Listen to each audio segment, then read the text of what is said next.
Silver is only up 5 cents today, but silver had a very good day in spite of that because of what happened earlier this morning. We'll discuss what that was and my reaction to it as we explore.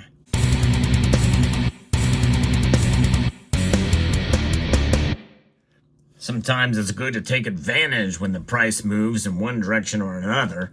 And we're now starting to see silver start to recover some of its losses incurred in the market plunge that we saw a few weeks ago. It's been a slow roll, but it's finally getting back there because it did earlier in the day touch $30 an ounce. That's right. In fact, around 9:30 this morning, I noticed that it ticked up to $30 an ounce before we started to see a little bit of a sell-off. Some of the activity in the markets occurred during that time. It was something to witness. A lot of high volume trading at that time. But I think that's just a consolidation, a sell-off, profit-taking. And it's probably a matter of time before we see it creep back up again. So where does the market lie right now? It touched a high of $30.02 earlier in the morning. But now it is sitting up 5 cents to $29.50 an ounce. So that's pretty exciting to see. That's a 0.14% move. Underperforming gold today, as gold is up $11.70 to reaching yet another high. But earlier in the day, gold reached another high again, $2,532.20. We're on the path to $2,600 gold, and I think silver very well could follow. And what's behind some of this? What's going on here? Well, silver prices being on the rise as the U.S. dollar index fell sharply. In fact, that is really the key. I posted a video this morning discussing the dollar is in real trouble. And I think the dollar index, if it falls below 100, as I had mentioned before when it came very close last time, well, that is a sign that the dollar's weakness is starting to become entrenched. If it stays below that, the dollar strength is a key indicator as to the strength of gold and silver prices. Although we know that gold and silver are strong anyways. Silver specifically reached $30 again today. But the dollar index is down. Commodities are up slightly. It's sort of a mixed bag, but copper and nickel are up. Nickel down slightly. And this is bolstering up the precious metal prices, and it's not good for the dollar. What's behind some of this? Well, a lot of it, if it's not being reported by the major media, is that essentially we've lost about 1 million jobs when you take into account all of the Bureau of Labor Statistics revisions to the job market over the past year. That is big news, folks. You don't see that too often. That's why I call them the chefs at the Cook the Books Club. They are cooking the books to make the incumbents and the deep state, the administrative state, look good. And so therefore, it has and a lot of those are also illegals that are working in the country as well, and also government jobs. You can't forget about the government jobs, which prop up some of those numbers as well. So finding out that the jobs picture is not as great as it seems, which could lead to economic hardship, and people are already feeling the economic hardship from inflation. And so this 0.1% drop in inflation, which is disinflation, still means prices are high, is not as much to celebrate. It's a number. It's ticking from 3 to 2.9. Big deal. Things are still freaking expensive with the dollar. And so when they see the price move up to $30 again and then scale back a little bit, I took action. Yes, indeed. And I think especially when you think about how agile we must be as silver stackers, it is incumbent upon us to be on the lookout, if possible, even if you have just a little bit of money.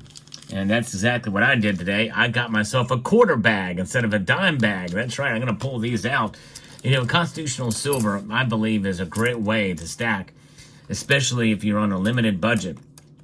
And you can indeed take your and add a little bit to your portfolio and get some beautiful coins that circulated once, that were actually used as currency and recognized as money in the Constitution, Article 1, Section 10. So that's what I did. I picked up some 4 silver quarters. That's $1 worth. These cost me $20 for these 4 quarters. That's right, $20 per dollar. My LCS gave me a little bit of a deal today. And so it was very nice to be able to add this to the stack of constitutional that I have here, and standing Liberty quarters in fairly decent shape. My LCS gives me the opportunity to cherry pick through these things and pick the best ones out of there for the same price for their pile. Now, obviously, these are not uncirculated, and to get a high grade standing Liberty quarter is going to cost you big time. Nonetheless, adding these four, I'm going to stack them right here. I might fondle them here later on in the video, but think about what's going on. A stronger dollar had put pressure on silver, but the recent decline has allowed the metal to gain momentum.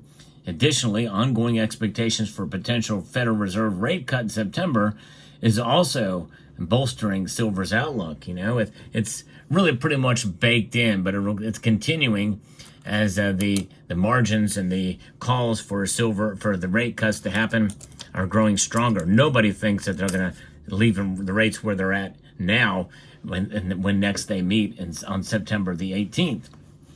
The weaker dollar is providing support, and of course traders remain cautious, and this is one of the reasons why we saw a little bit of profit taking with silver today, pulling back down, losing about 50 cents right now. And so that's kind of what's happening here. 50 to 55 cents drop from the high of $30 to be expected. But think about it here where we're at with silver. The gold to silver ratio is still very, very high at this point. In fact, right now it is 85.6, but it was 86 just a few days ago. And it's nice to see silver at least move in the same direction as gold. The platinum group metals have actually all fallen today fairly substantially, which is a little bit unusual that they would all fall together. But silver, I think, since today, is trading as a precious metal. There's a lot of uncertainty out there domestically with the economy, notwithstanding that we have a presidential election season that is heating up even more and more dramatically with each passing day. We have a convention going on in Chicago right now, and there's people trying to make trouble there. The pro-Gaza, the pro-Palestinian protests there are going on, and trying to make waves. So far, not a whole lot there. They break through a fence, but anything like that, any kind of unusual activity like that, and violence and or unrest is going to have an impact. Now, there's another thing that also will have an impact, and we're going to want to pay very close attention to this, but you will learn about that in tomorrow morning's video. You're going to want to stay tuned for tomorrow morning's video about another factor that could have a massive impact if all goes well. And it's starting to break through some of the other headlines. I saw it yesterday and recorded video, but didn't have a chance to post it. So stay tuned for tomorrow morning. It's going to be a very, very important video. Now, the other aspect we got to look at with silver, understanding that it's now, in a matter of a couple of weeks here, recapturing some of its losses. So far to go compared to what gold is the metal that is shining right now. But there's, the differences between the metals are profound. But we're seeing the last couple of days, silver start to rise based off of its precious metal qualities instead of as an industrial asset, a commodity. It's trading as a precious metal. But I think in a way today, we're seeing the rise in price essentially as a commodity because it's underperforming gold. But when you understand that dual role, it's multifaceted in terms of its uses in industry, science, technology, and in art. That's right, and jewelry would be considered a part of that. And when there's two distinct roles, essentially people think of it, as poor man's gold. But when you look at the price, and we've been setting ourselves up to now, it was 26 and change not too long ago, but only for a brief amount of time. And it was, last year I was thinking, well, you know what? If we hit $26, that would be great. And we could see it and go up to 28. We've now seen that $26 is now the ultimate low.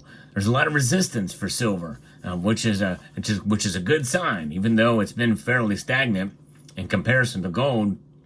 Everybody thinks about 2011 and even more importantly, 1980. Those were anomalies, both of them unique and likely never to happen again, but they're unique for their own reasons. So I sense we need to kind of move those out. Now, gold obviously is moving up because of natural market forces, no outliers. There's a lot going on with regards to demand for gold from central banks. We don't see that with silver.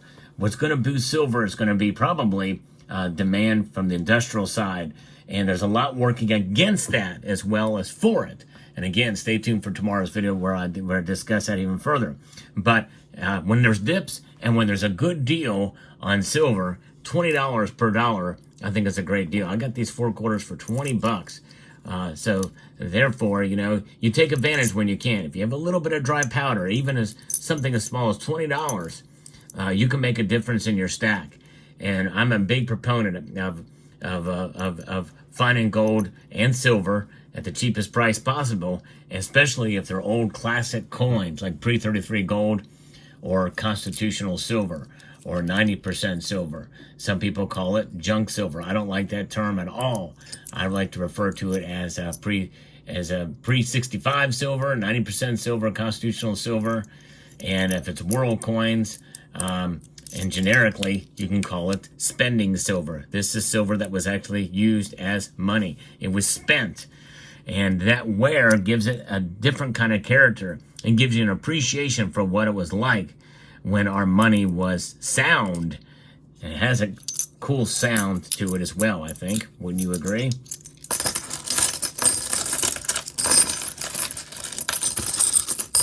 Yes, I would agree.